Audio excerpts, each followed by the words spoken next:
আসসালামু আলাইকুম। আশা করি সবাই ভালো আছেন। অনেকদিন পর আমার পাকঘরের স্টুডিওতে আজকে উপস্থিত আছেন ওসমান স্যার। তো আজকে আমরা কথা বলবো হচ্ছে প্রাইমারি তৃতীয় ধাপের রেজাল্টের হচ্ছে শেষ কি অবস্থা, সে অবস্থা নিয়ে অনেক জায়গা অনেক কথাকথি হচ্ছে যে রেজাল্ট নাকি প্রকাশ হচ্ছে, অনেকে ফোন দিচ্ছে।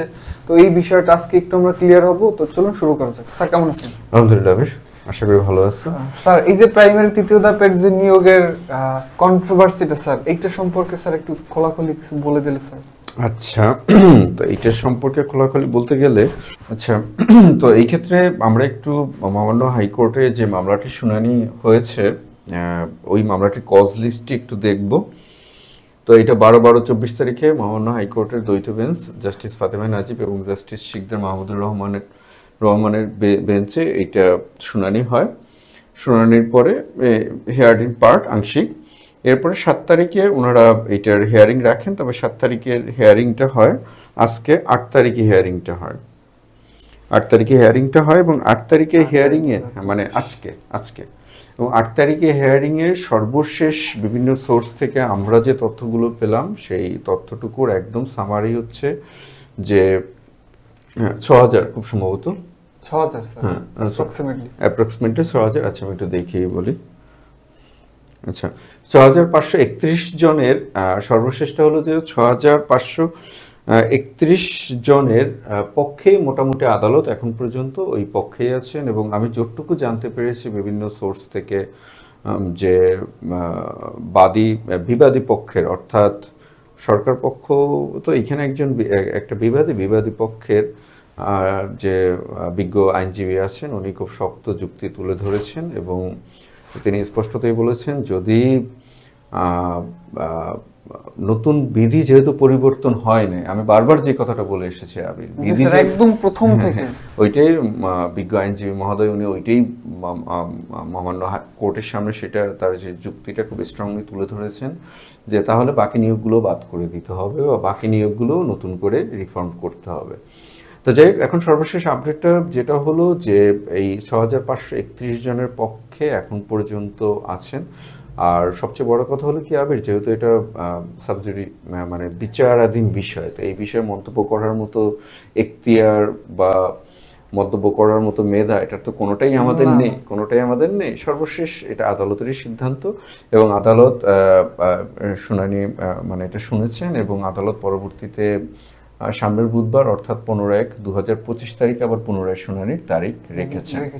তো মোটামুটি সারমর্মটা যদি সিনেপসিসটা যদি আমাকে এক কথায় জিজ্ঞেস করো সেটা হচ্ছে যে যদিও এটা সম্পূর্ণ আদালতের বিষয়, আদালতের সিদ্ধান্ত দেবেন, কিন্তু আমরা আশাবাদী যে 6,531 জনের নিয়োগটা শেষ পর্যন্ত থাকবে। Exactly sir. স্যার আপনাকে অসংখ্য ধন্যবাদ স্যার। আমি আরেকটু বলে দিতে চাই এর ভিতর থেকে যে এই কিছুদিনের ভিতরে ফেব্রুয়ারি বা জানুয়ারি শেষ দিকের ভিতরে স্যার প্রাইমারি নতুন নিয়োগ আসতে যাচ্ছে। এইখানে স্যার একটা ব্যাপার কি, অনেকে বলতেছে 20,000, অনেকে বলতেছে 30,000, অনেকে বলতেছে 50,000। এটা নিয়ে একটা কনফিউশন আছে। তো এইটা নিয়ে আমরা বিস্তারিত কথা বলবো। তার আগে আমরা বলে নিতে চাই যে প্রাইমারি নিয়োগ যেহেতু আসন্ন আর হচ্ছে চাকরি যদি সবাই আমাকে একটু সময় দেবা, আমরা যদি সময় পাই তাহলে যেহেতু আমরা আশা করতেছি যে প্রাইমারি তৃতীয় ধাপের ফলাফল নিয়ে এটা সেটেলড হয়ে যাবে। এবং এই ক্ষেত্রে আমি আরেকটুকু আপনাদের স্মরণ করে দিতে চাই, অনেকেই আপনারা বিরূপ মন্তব্য, যখন আমরা এগুলো নিয়ে প্রথম কথা বলা শুরু করে বিরূপ মন্তব্য করেছিলেন, তখন আমি স্পষ্ট বলেছিলাম যে এই বিষয়টা খুব সম্ভবত মহামান্য আদালতের কাছ থেকেই চূড়ান্ত নিষ্পত্তি হয়ে আসবে। তো এই চূড়ান্ত নিষ্পত্তি যদি হয় তাহলে ফেব্রুয়ারিতে আমরা মোটামুটি 10,000 পদের নিয়োগ পাবো মোটামুটি। এরপরে তোমার মার্চ বা ফেব্রুয়ারিতে আমরা প্রথম ধাপে 12,000 নিয়োগ পাবো। এরপরে আমরা দ্বিতীয় ধাপে প্রায় 14,000, আর আগের মতো যদি তৃতীয় ধাপে তাও প্রায় তোমার 14-15,000-এর মতো নিয়োগ পাবো আমরা। তো এগুলো করলে আমরা অ্যাপ্রক্সিমেটলি আমরা প্রায় তোমার 40 বা 50,000-এর মতো নিয়োগ পাবো। আর আমরা আরেকটা ভিডিও করেছিলাম গত মাসে, তো সেখানে আমরা বলেছিলাম যে প্রাথমিকের মাননীয় উপদেষ্টা মহোদয় তিনি বলেছিলেন যে 25-এ 1 লাখ নিয়োগ খুব সম্ভবত 1 লাখ নিয়োগের চেষ্টা ওনারা করবেন 1 লাখ পদে। তো সেখান থেকে আমরা মোটামুটি এখন 50,000 পেলাম। 50,000।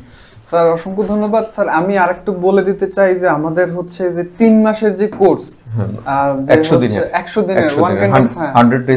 ডেজ অফ প্রাইমারি, ওইখানে হচ্ছে আপনার চাকরি না পেলে টাকা ফেরত, সোজা কথা, চাকরি না পেলে টাকা ফেরত।